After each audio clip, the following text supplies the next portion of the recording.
para que se conecten los compañeros. Faltan un poquito, si estamos a 7. Sí, sí, sí, les voy a enviar. Ahorita Dale.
Ahora, bueno, ya somos 12. Ahora tal vez sí, tal vez si quieren iniciamos o esperamos nomás, vayan, ustedes me dicen. haremos 2 minutos más. Ya Claro que están. sí, claro que sí.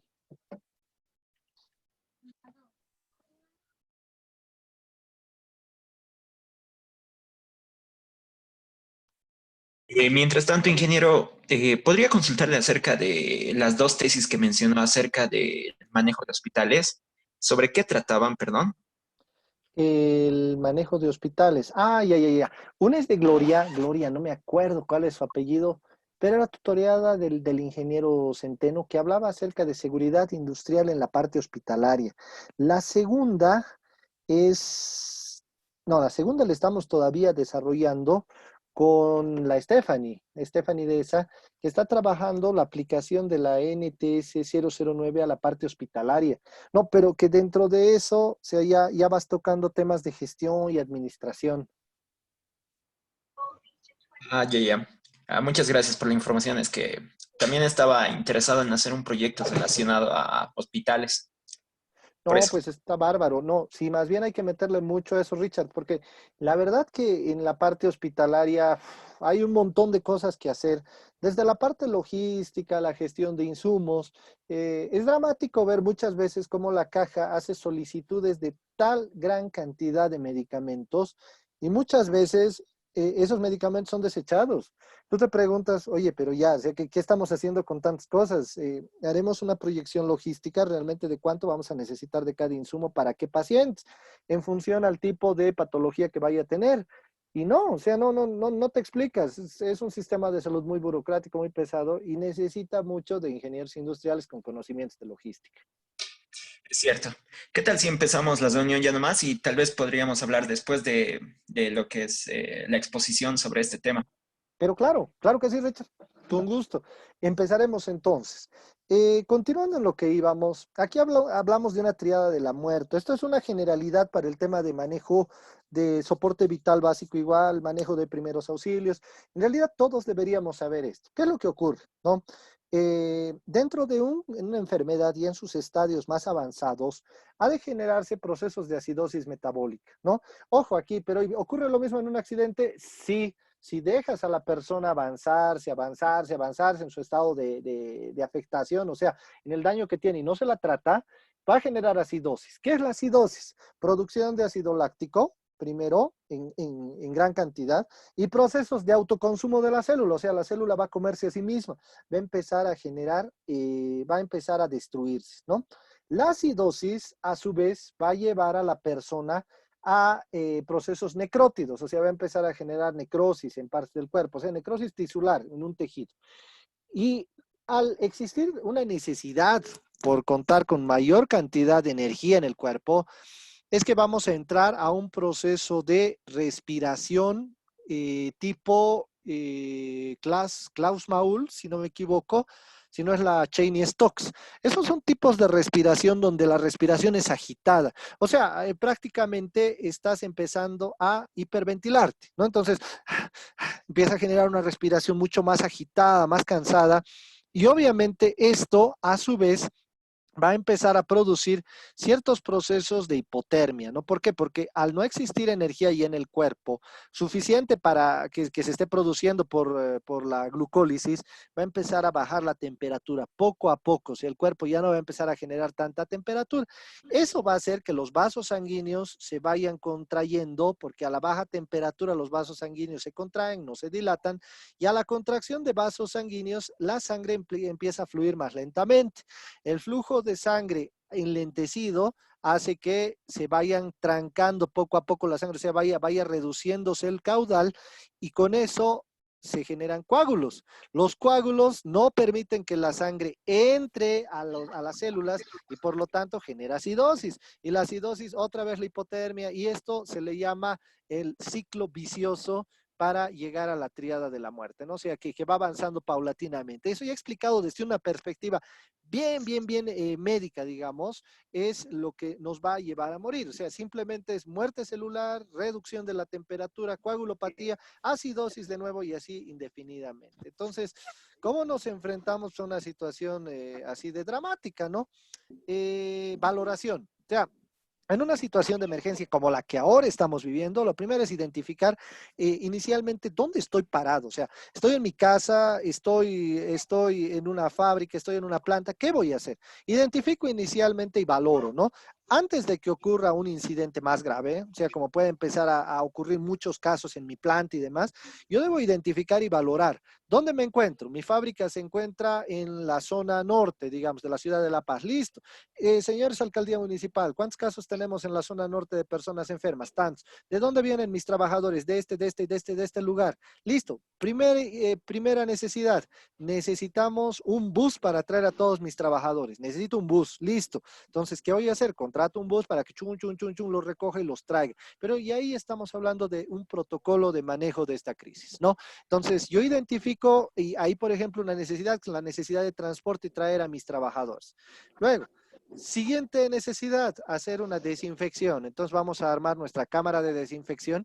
Eso nosotros ya lo hemos propuesto al Consejo Universitario con el ingeniero Mario Centeno la semana pasada, ya se presentó el proyecto y creo que ya se aprobó. Entonces, también en San Andrés deberíamos estar volviendo a clases con nuestras cámaras de desinfección, ¿no? Y no solo volviendo a clases, o sea, todo administrativo, docente, estudiante y persona que venga a visitar los predios universitarios tiene que pasar por esas cámaras. Debería de ser así. Dios mediante, ojalá las personas que vayan a ejecutar el plan propuesto tomen en consideración, ¿no? Entonces, identifico la situación inicial, si hago una valoración, luego vamos a hacer una aproximación a escena y un aseguramiento de la escena. Esto ya, cuando ocurre un tipo de daño muy particular, o sea, una situación de enfermedad de una persona que has identificado que está mal y que tienes que trabajar con ello, tienes que tratarla, pues vas a aproximarte a escena, vas a ver cuáles son los mejores medios y vas a asegurar la escena para que esta persona que está enferma, que tiene una afectación, pues no llegue a contagiar al resto ni a ti mismo, ¿no? ¿Cómo haces este trabajo? Abordar al paciente. Siempre el primer paso es abordar al paciente. ¿Cómo abordas al paciente? Señor, ¿cómo le va? Muy buenas tardes o buenos días. Disculpe si yo soy de la parte del Servicio de Seguridad Industrial, aquí de la planta de, no sé, la planta de Albus, y quería realizar un poco, quería preguntarle o hacerle algunas consultas. Entonces, aquí al abordar al paciente, tú tienes que sacar la mayor cantidad de información de esa persona que hizo. Y trabajar con obreros, trabajar con empleados en general, o sea, es un poco complicado a veces que te digan ciertas cosas, así que tienes que saber aquí ser un buen entrevistador. O sea, poco más aquí sacamos el espíritu periodístico de poder identificar qué es lo que tiene una persona, por dónde ha estado, con quién se ha relacionado, qué es lo que ha hecho, desde cuándo se ha sentido mal y demás, ¿no? Esa es información clave para la seguridad de mi trabajador y para la seguridad del resto de la empresa, ¿no? Evaluación inicial es el XABC. El XABC es una metodología que igual se utiliza para todo, ¿no? En este caso, X está representando una situación por sobre las demás. A es la vía aérea, B la ventilación y C la parte cardíaca. En este caso, yo estaría muy interesado en la X porque la X estaría representando el tema del virus, ¿no? Y el virus que puede, no, puede ser asintomático, o sea, yo no puedo, puede que no tenga algún efecto visible a nivel de ventilación o a nivel de vía aérea, es muy posible, pero sí voy a tener ciertas catalogaciones de virus o potencialidades por el lugar donde nos estamos encontrando, puedo tener potencialidades por X y Z razón, ¿no? La A, que corresponde a la vía aérea, también va a ser importante llegar a identificar qué es lo que pasa con la vía aérea de este paciente, o sea, cómo es que se encuentra en este momento, ver un poco si está agitado o no al respirar, ver la ventilación, también cuántas respiraciones da por minuto y la circulación, ¿no? La evaluación secundaria y entra la parte de signos y síntomas, donde ya les he dicho, tengo que ser capaz de identificar temperatura, tengo que ser capaz de identificar pulsaciones y síntomas, aquello que me diga el paciente, tengo que oírlo y no solo oírlo, ¿no? Sino además de oírlo, tengo que ser capaz de interpretar en función a los lineamientos de la OMS. La OMS periódicamente saca tratados, saca información y protocolos para el manejo del paciente y las preguntas que hay que hacerle. Ahora, dentro de todo esto, hay situaciones de emergencia que van a requerir transporte. No es lo más adecuado esto, sinceramente. Si no vas a transportar una persona con coronavirus de esta manera, imposible, porque, o con otro tipo de enfermedad virulenta, infecciosa, porque fíjense, tan solo al tener la cara a esta distancia de una persona que te pueda llegar a toser, ya la cuentas en el hospital directamente, no es dramático.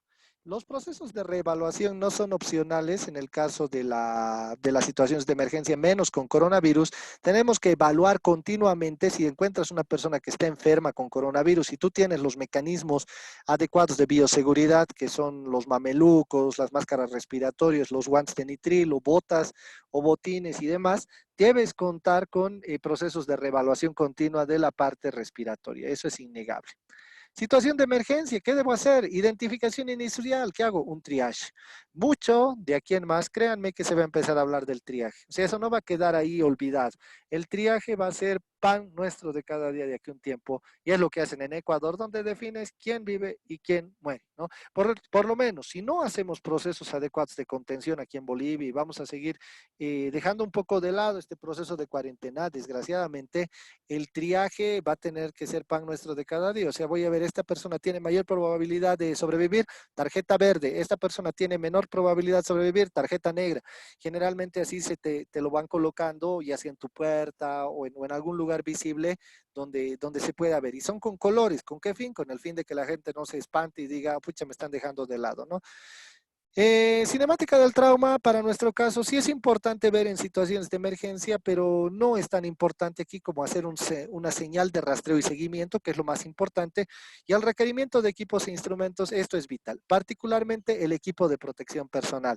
Aquí involucra, y recuérdenlo bien, tener un mameluco cuerpo entero que mínimamente sea de riesgo biológico o que sea de riesgo químico, uno, dos, tener una máscara respiratoria, en lo posible una full face con superficie de PVC para que no ingrese nada y mínimamente un respirador de polvo, aunque no es lo más recomendable es un respirador tipo nitrogenado o para amoníacos. Y fuera de eso, tener tus botines, no, tus botas, perdón, para agua de seguridad, suelo antideslizante, no importa si con o sin punta de acero, eso es irrelevante. Y además de eso, unos guantes que sean de nitrilo. ¿De qué nitrilo? Hay guantes de nitrilo que te pueden vender en una ferretería de 35 pesos. Sirven, créanme, o sea, sirven. La cosa es que no se pegue algo. En el caso que alguien tuviera la posibilidad de comprar guantes de nitrilo, que ya no hay, o sea, en el extranjero esto se ha acabado, guantes de nitrilo de forma quirúrgica, ¿no? Que son unos guantes bien duros y resistentes. Ese es el equipamiento básico que yo necesito para transportar a alguien. Tratarlo, no lo vamos a poder tratar. Usar instrumental, podría ser que utilicemos un oxímetro de pulso, que es un aparatito que se coloca en el dedo, o algún tipo de estetoscopio, digamos, ¿no? Pero es peligroso el manejo de este tipo de pacientes. O sea, créanme que es tremendamente peligroso. Cuando ves a países como España, como Italia, que utilizan ciertos trajes, y aquí versus lo que estamos utilizando, está complicado. O sea, para aproximarte escena mínimamente requerirías esto, guantes, barbijo y lentes. ¿Por qué no entro al tema del traje de bioseguridad y demás? Oye, si tú vas a estar ya en contacto con un montón de personas, de hecho, traje de bioseguridad, pero si tú solamente estás con acercamiento a una escena, basta con tener unos guantes, en este caso látex suficiente, un barbijo y lentes. ¿Por qué lentes? Porque esto puede entrar por la conjuntiva, por el ojo puede entrar también el virus, o sea, eso es una potencialidad. Aseguramiento de la escena. Cuando tú estás trabajando en una escena donde hay enfermos, donde hay accidentados, nadie más puede pasar. Uno, en el caso del coronavirus, obvio, se pueden contagiar. Y yo creo que nadie en su sano juicio, a ver, veré qué está pasando. Hay un enfermo de coronavirus, ¿no? Iré a tocarlo, ¿no? Nadie lo haría, pero por si acaso, ¿no? O sea, no falta aquella persona que por curioso, demás, se quiere acercar y te complica la existencia. Eso es algo importante. Abordar al paciente, no se olviden lo que les decía, saludar y preguntar mucho y hablar con la gente, ¿no? Si tú tienes, pónganse en su caso, en una planta de producción, personas que van a acabar desmayándose, porque así pasa en algunos estadios de esta enfermedad, personas que van a acabar tiradas en el suelo, que aparenten ser una gripe y luego están tosiendo a borbotones y hasta sale sangre de su boca, no, o sea, no está de más hablar con la gente, con el equipo de trabajo e indicarles, porque la curiosidad es lo que más va a matar a las personas. Luego, la evaluación inicial, lo que les decía, ¿no? Es la parte de las hemorragias. Si tuviera hemorragias, en este caso, nosotros, más que hablar de la hemorragia tal cual, es identificar el sangrado a nivel de pulmones, ¿no? Que ya es una hemorragia interna. Hay que hacer el MES, el mirar, escuchar y sentir. Tienes que mirar que la caja torácica de tu trabajador se eleve normalmente, tienes que sentir que es así, o sea, tienes que verlo respirar y tienes que escucharlo respirar, ¿no? El sentir creo que aquí lo eliminaría porque en casos de manejo de una situación, claro, de daño así muy severa, si tú sí tienes que acercar la cara en caso de un accidente y sentir la respiración en tu mejilla, aquí sientes la respiración en tu mejilla, pasaste al otro lado, digamos, ¿no? No es tan fácil. El test del ABDI es muy importante, donde tú vas a ver a la persona que tiene una respuesta activa, tiene una respuesta verbal, dolorosa o inconsciente. Pero en caso de una persona desmayada, ¿no? Yo le tengo que decir, hola, ¿cómo estás? Lo veo activo, no le digo nada. Si me responde, mejor y demás. Pero son cosas un poco generales. Y el llenado capilar y pulso. ¿Por qué el llenado capilar y pulso? ¿Qué tiene que ver la sangre con esto? Mucho tiene que ver la sangre con esto por lo que les he explicado. Si una persona ya por muchos días ha tenido deficiencia en la respiración, las puntas de sus dedos se van a ir poniendo un poquito moradas, ¿no? Y eso es una identificación de que esta persona está teniendo un problema con la glucólisis en su organismo, producto de la respiración. Es un signo directo, ¿no? Evaluación secundaria, si tienes tiempo, o sea, si te da la oportunidad, ves los latidos, ves la respiración, ves la glucosa en la sangre, ves la saturación de oxígeno y la temperatura, sí se puede. Pero normalmente ya en el tema del coronavirus, yo no recomendaría hacer esto, salvo tengas el conocimiento y los trajes de bioseguridad adecuados, porque es entrar a mucho riesgo. ¿Qué es importante en el tema del coronavirus? Aplicar la técnica del sample, que es una técnica, pero ya es médica igual, donde ya te hacen una interrogación, un interrogatorio paulatino para saber cómo empieza tu enfermedad, cómo va evolucionando y demás, y la probabilidad que tengas de haber contagiado a otras personas. El OPQRST, lo mismo, es otra técnica. Y la técnica de Cincinnati, sí habría que aplicarla en algunos pacientes, especialmente que hayan sufrido trastornos respiratorios vinculados también con un tema de accidente cerebrovascular, que es común, porque por el estrés, por la situación de tensión, incluida la falta de respiración, te puede venir un derrame cerebral, te puede venir un ACV y un accidente cerebrovascular no es algo sencillo. Ahí tenemos que aplicar la técnica de Cincinnati respecto a la sonrisa, ver que la persona sonría bien, que no se le caiga de un lado la cara, elevar de ambos lados los brazos, decir que te diga un refrán y que lo haga bien, detallitos importantes. En un caso muy severo donde tú veas que hay una persona que tiene muy poco contacto, que puede pasar, llega alguien a veces débil a un sitio y se desmaya, se desploma, hay que aplicar la escala de coma de Glasgow, donde yo veo el tema de la abertura ocular, la respuesta verbal y la respuesta motriz y sumo los valores, ¿no? Por decirles algo, tengo una persona que llegó que le digo, oh, abre los ojos por favor y me abre los ojos, entonces responde a mi voz 3 puntos. Tiene una respuesta verbal confusa, digamos, ¿no? 4 puntos. Es decir, me responde cualquier cosa y apenas si se mueve, o sea, localiza dónde está 5 puntos, pero no está, está ubicando. Entonces sumo, ¿no? 5 más 4 más 3 y esto aproximadamente, perdón, 5 más 4, 9 y más 3 te da un 12. La respuesta está bastante buena, o sea, tengo una persona todavía ubicada porque la escala de coma de Glasgow tiene un valor máximo de 15 puntos. Si tú tienes un valor superior al 9, bueno, estás bien, ¿no? Si está más abajo del 9 ya hay que preocuparse un poco porque puede significar un daño cerebral o una afectación mayor, ¿no?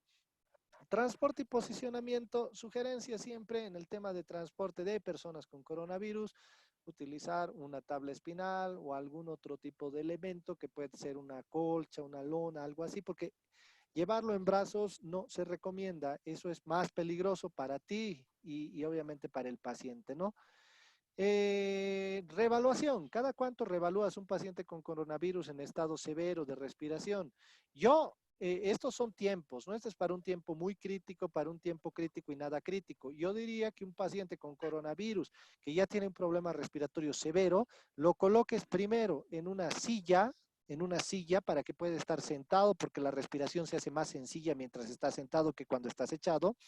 Y la cantidad de tiempo cada cuánto le revalúes es cada 60 segundos hasta llegar a un centro hospitalario. Ahí le colocarán un capnógrafo que te va a permitir medir la respiración y un cardiógrafo para medir el ritmo cardíaco, ¿no? Pero hasta el proceso, hasta la llegada, unos 60 segundos. Control de hemorragias, esto en caso de que el paciente sufriera hemorragia, pero no es una cosa importante para nosotros, tampoco las técnicas de hemostasis, porque se ha demostrado que no existe riesgo de hemostasis. Sí es importante el RSP para nosotros muchísimo. En esto sí caigo. ¿Cuál es la parte más importante para nosotros en RSP? Especialmente el tema del manejo cardíaco y el manejo respiratorio. Si una persona con coronavirus llegara a tener una falla cardíaca y uno lo ve y está con otra vez reitero, está con el EPP adecuado, va a tener que realizar la reanimación cardiopulmonar, lo puede hacer, y si estás en un tiempo lapso menor a 7 minutos, créanme que le pueden salvar la vida. Eso con muchísima seguridad, o sea, salvas la vida a alguien. Más ahora, porque todos estamos juntos, raro es alguien que esté muy aislado, digamos, ¿no? Todos por lo menos están en su casa con alguien. Y en el caso de la respiración, lo mismo, ¿no? Utilizar este BBM. Ahorita este BBM ya se ha vuelto algo común, o sea, mucha gente lo ve, inclusive he visto que los de la carrera de mecánica han diseñado un respirador con esto. Sí se puede hacer, pero hay un detalle. Este BBM tiene distintos niveles para dar aire. El BBM nunca se tiene que utilizar en su totalidad, solo se tiene que utilizar más o menos el 50% dependiendo del tamaño. ¿Por qué?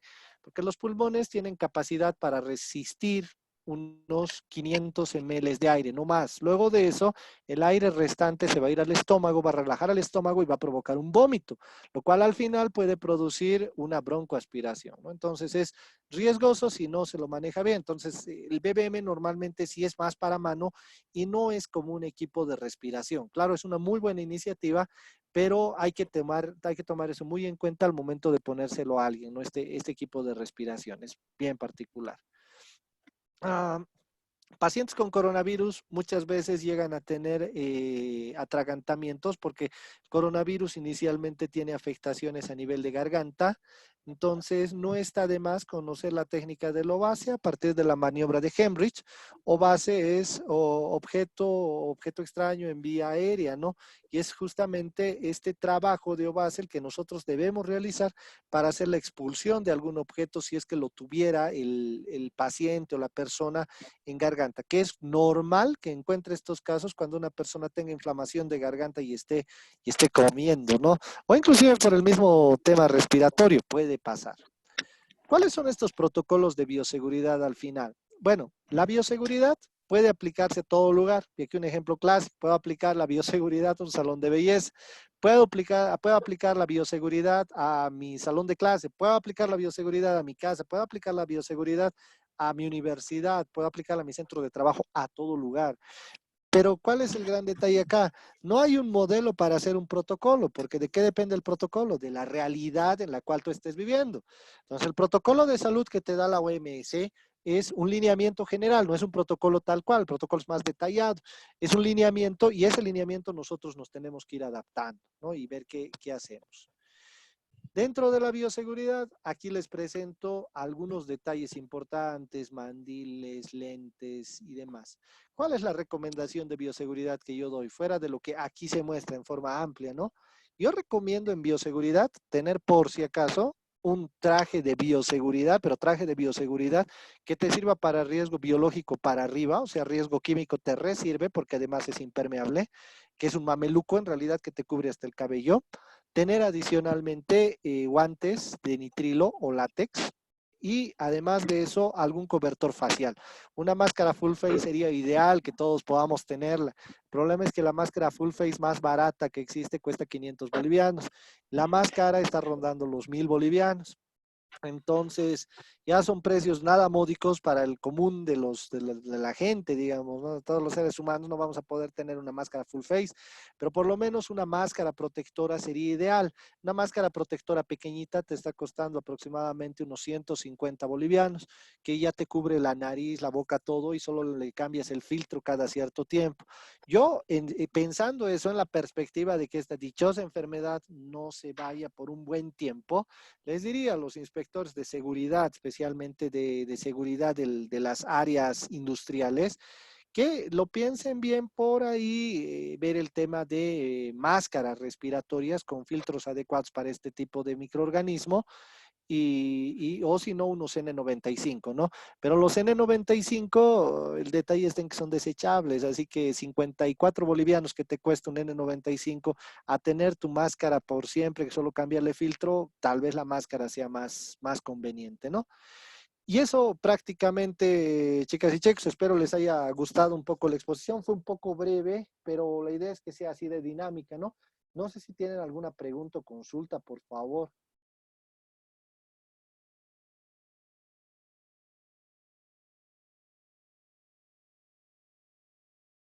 Eh, Ingeniero, ¿cómo está? Una consulta en el tema del triaje. Richard, dime. Claro que sí. En el tema del triaje, o sea, cuando se trata a un paciente, se lo trata en el tema de que si es menos urgente o si es más urgente o en qué sentido se lo trata. Ah, muy bien. Te lo explico. Pasa lo siguiente. Si es que yo, digamos, ¿no? Y esto otra vez, haciendo reminiscencia un poco al tema de bioseguridad en el Estado. Si tú te encuentras en una situación tal donde tienes un sistema de salud, o sea, tú evalúas, ¿no? Estos son mis recursos versus estos son mis casos, haces una evaluación y dices, contrasto, ¿tengo suficientes recursos para tratar todos estos casos? Y ahí te tiene que dar una respuesta. Puede ser que la respuesta sea, ¿lo vas a lograr? No hay problema, entonces no hago triaje. Lo voy a lograr, mi sistema de salud está muy bien. Pero si la respuesta es, no lo vas a lograr, procedo al triaje. ¿Quiénes ya han procedido al triaje? De hecho, ni lo han esperado Estados Unidos. Estados Unidos en este momento está realizando procesos de triaje. Tú te salvas, tú no, tú te salvas, tú no. Claro, y hay gente muy mayor que dice, no, oiga, pero yo quiero salvarme. Entonces meta plata y bueno, y se salva, ¿no? Y si es que el sistema le da, el sistema inmunitario. Entonces, el primer determinante de que exista o no triaje es tu sistema de salud o tus recursos versus a cuántos tienes que atender. Uno. Dos, si es que tu triaje, ponte sistema de salud y todo eso, te sale positivo, se tiene que realizar triaje, lo siguiente es evaluar quiénes tienen la mayor probabilidad de supervivencia. ¿En función a qué? A las características del virus, en función a quién ataque y quiénes tienen mayor probabilidad de sobrevivir. Entonces yo veo que una persona de 20, 30, 40 años tiene mayor probabilidad de sobrevivir que alguien de 70, entonces le marco con tarjeta verde a la persona de 20, 30 años y le marco con una gran tarjeta roja o una tarjeta negra a una persona de 70 años, donde yo voy a decir, aquí no va, o sea, aquí no va, no voy a poder tratar. Depende, el triaje, bueno, estoy poniendo tarjetas de colores así aleatoriamente. Normalmente esto se maneja, el color negro si es una cosa de que no se trata, el color verde es algo de que ya está sobreseído y el rojo es algo que se trata urgentemente, ¿no? Haciendo y mejorando un poquito, o sea, haciendo un mea culpa sobre lo que he dicho hace un momento.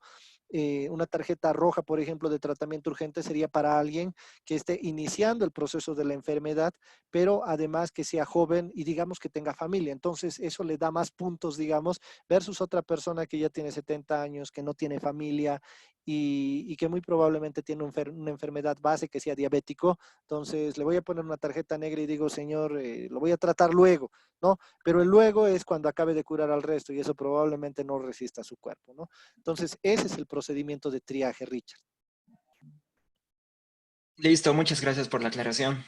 ¿Por qué, Richard? Para servirte. Más consultas, por favor.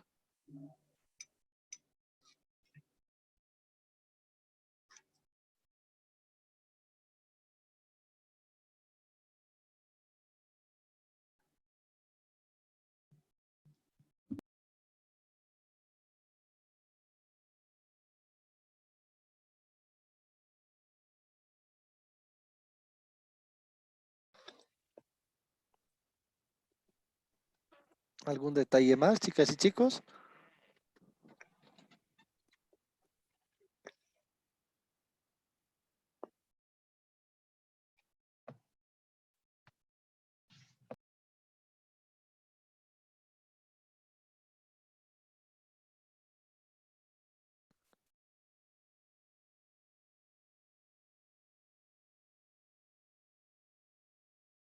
Bueno, muchachos, en su caso, si no existirían más preguntas o dudas, yo creo que sí lo concluimos.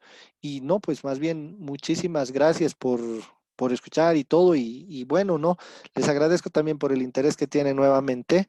Si quisieran que nos volvamos a encontrar en algún otro momento, yo igual coordino y podemos ver un tema parecido o algo que les interese también. Ustedes me avisan. Mm, sí, ingeniero, justamente es de aquí a la siguiente semana, ¿cómo lo ve usted? Perfecto, hagamos otra. Claro que sí, realizamos una el día lunes, si les parece. El día lunes. Perfecto, ingeniero. ¿Alguien tiene alguna pregunta por ahí, tal vez? Yo tengo una pequeña pregunta, ingeniero, Claro que con, sí. con respecto a mm, cómo ve usted, digamos, o sea, usted mismo dijo de que tenía un caso confirmado cerca de su zona o algo así, dijo, ¿verdad? Exacto, exacto, sí. ¿Y qué pasa, digamos, que o cómo usted actuaría en el caso de que uno de nuestros familiares o su familiar se encuentre, o sea, por desgracia, se contagie con el coronavirus, digamos? ¿Cómo deberíamos actuar al respecto? Eso es, o sea, es bien complicado, digamos, y justamente decir qué es lo que podría hacerse, ¿no? Pero sí, o sea, es una pregunta que a todos nos cae, es verdad. Brian, lo que deberíamos hacer en principio, bueno, evitar a toda cosa que ocurre, y si ocurre, lo primero es Claro. llamar a un servicio de salud.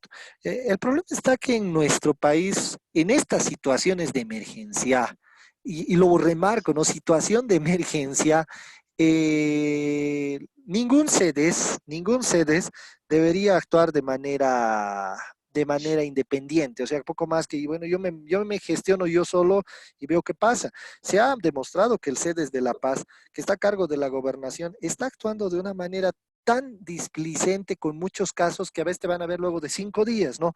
Entonces, esos son casos extra, ¿no? Fuera de todo. Ahora, ¿qué deberíamos hacer nosotros como familias, ¿no? Si Dios, mediante Dios no quiera, alguno de nosotros nos toca el momento de ver a alguien enfermo. Ujú. Lo primero, llamar a las autoridades, esperar a que vengan y si es que no vienen en un tiempo definido, la gente del CEDES, llamar al Ministerio de Salud y por último, llamar al Ministerio de Defensa. Y ahora, ¿por qué llamar al Ministerio de Defensa? ¿No? ¿Cuál es la razón? En realidad, cuando se presentan hechos así de graves, Defensa Civil es quien tiene que actuar. Y de hecho que es algo que normalmente no se dice, pero el área de Defensa Civil está directamente destinada a poder asimilar, recabar esos casos y actuar de forma inmediata. Si no son ellos, mediante personal médico del Ministerio de Salud. Entonces uno tiene que buscar los canales. Primera instancia. Segunda instancia, realizar un autoaislamiento de toda la familia Y tercera instancia, ver y considerar los insumos que uno tiene para sobrevivir en ese nivel de aislamiento, porque ahí ya digamos es un tema de encapsularte y no salir. Y no es no salir un día, sino ya es no salir unos 14 días por lo menos. Y ya cuando pase el periodo de incubación de la enfermedad, bueno, ver realmente que estamos bien, salimos todos, ¿no? Y prácticamente sería eso. Y obviamente a la persona infectada, llevarla o transferirla a un centro de salud. En su caso, que han dicho que se van a quedar en casa y demás, bueno, entonces las personas tendrían que estar en casa, pero resguardadas por sus familiares para que tampoco se les dé el momento de querer salir, ¿no? Porque una de las cosas que ha pasado en varios sectores de la ciudad de La Paz, en el Alto y en otros lugares del país es que la gente a veces se sale y ahí te contagia más gente y eso está mal. Entonces, esos detallitos sí hay que cuidar. Sí, justamente eso estábamos viendo. Y como usted también está con el cargo de la parte universitaria, ¿cómo ve de que volvamos a retomar, o sea, después del coronavirus, si es que todo llegara a mejorar, o sea, de aquí a 2 semanas, Dios quiera que sí, ¿cómo deberíamos actuar para que no pase lo que está pasando con China, digamos? Como le decía al principio, China ha reportado nuevos casos de coronavirus. ¿Cómo deberíamos actuar o cuál sería su recomendación, ingeniero? Eh, Ahorita, muchísimas gracias, Ryan. Lo primero, dentro del aspecto médico, lo que nosotros tenemos que tener mucho cuidado es catalogar cómo está esta enfermedad. A las enfermedades y todo tipo de patologías hay que conocerlas inicialmente y eso es algo que desgraciadamente ahorita no se tiene. O sea, la cepa misma de la enfermedad es aún un misterio. Y en ese entendido no sabemos cómo es que está actuando. La gente está intentando descubrir, pero estamos descubriendo mediante prueba y error que vuelve, que la gente que ya estaba sana se vuelve a enfermar. No generamos inmunidad. Muchas personas no generan inmunidad frente a esto. Aparentemente otras sí. Entonces parece tan selectiva esta enfermedad, es algo bien peculiar, ¿no? Lo que nosotros tendríamos que hacer es un retorno gradual a las actividades, pero que puedan ser controladas. ¿Cuáles son las actividades principales que requiere el país en realidad para todo esto? Las actividades productivas. Las actividades productivas son aquellas que tendrían que volver a su entorno, sea normal, digamos, natural de desarrollo, pero con un control drástico, ¿no? O sea, ver que sean zonas donde no haya personas enfermas de coronavirus, tener que llegar en vehículos especiales desde la casa hasta el trabajo y ya la parte de universidades tendría que retornar recién a actividades cuando yo tenga la seguridad de que una ciudad y es una zona libre de coronavirus.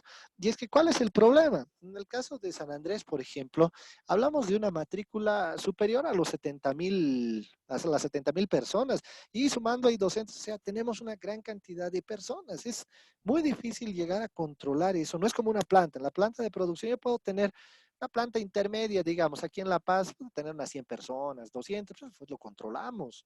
Pero ya hablar de una cantidad de gente tan grande ya es muy difícil y ver el relacionamiento y todo. Yo diría que ese tipo de relacionamiento tendríamos que esperar hasta que en la ciudad, por lo menos de La Paz, ya no haya un caso, porque si no esto se vuelve a diseminar. Y en el caso de los colegios, en el caso de las escuelas es lo mismo. Entonces, yo diría que primero se declara una zona libre de coronavirus y hacer ese trabajo selectivo y ya. Pero no es solo eso, sino que también tendríamos que impedir que otra gente ingrese a nuestra área, ¿no? O sea, por ejemplo, al departamento de La Paz, primero la ciudad de La Paz, vamos a llegar a hacer un aislamiento, ¿no? Entonces, solo dentro de la ciudad de La Paz nosotros nos movemos. Digamos, ¿no? Patacamaya se libra también de coronavirus, zona igual, libre, pero nadie puede ingresar a ese pueblo. Y otra zona, y luego de que tenemos ya focos, así que están libres, empezamos a contactarnos entre nosotros y ya generamos sectores, zonas. Y luego de esas zonas, recién hablamos de un departamento, pero eso tiene que ser así de paulatino. Y solo actividades productivas retornan actividades educativas tendríamos que esperar y más bien vigorizar el trabajo justamente de las videoconferencias, del teletrabajo y demás, porque tenemos que seguir adelante. Una cosa que no está pasando en muchos casos es que no, nos hemos parado, pero se ha parado todo, o sea, se han parado todas las cátedras, se ha parado todo y deberíamos estar con un plan de contingencia para ver cómo retomamos esto, porque caso contrario, imagínense, se nos vamos a quedar sin actividades durante meses y va a pasar. Así que por lo menos estamos intentando retomar en algunas asignaturas, pero no se puede por muchas razones a veces, y especialmente el tema del ancho de banda y demás. Tal vez, no sé, y hablo en voz alta, una buena política de aquí a un tiempo, si se ve que esto va a continuar, es hacer que el Internet por unos meses por lo menos sea gratuito para todos. Ah, no, y eso sí sería fantástico, porque de esa manera vigorizas el trabajo académico y sí podríamos estar ya pasando clases absolutamente todos.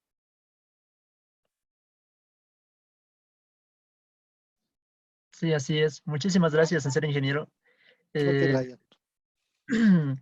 entonces, el día lunes, como a esta misma hora, podríamos quedar otra reunión, tal vez. Con muchísimo gusto. El siguiente lunes con otra reunión y el tema ya lo coordinamos, lo pulimos en semana para ya lanzarlo. Pero con gusto. Más bien gracias a ustedes, chicas y chicos, muy amables. Muchísimas gracias, en serio, ingeniero. Y cualquier cosa, cualquier pregunta, también tal vez nos puede dejar su contacto de Facebook. ¿Con qué nombre está? Ya. No, claro que sí, de hecho, no, ustedes tranquilos, con mi nombre y apellido tal cual, así, Ameta Musquivar, claro, o sea, ustedes ahí me escriben, me preguntan lo que deseen y para eso estamos, no se preocupen. Muchas gracias, ingeniero. Entonces, hasta la próxima. Hasta la próxima semana, chicos, un gusto en verlos nuevamente, ojalá nos veamos ya en la Facu, que les vaya muy bien, un gran abrazo. Les vaya bien. Chao, chao, chicos.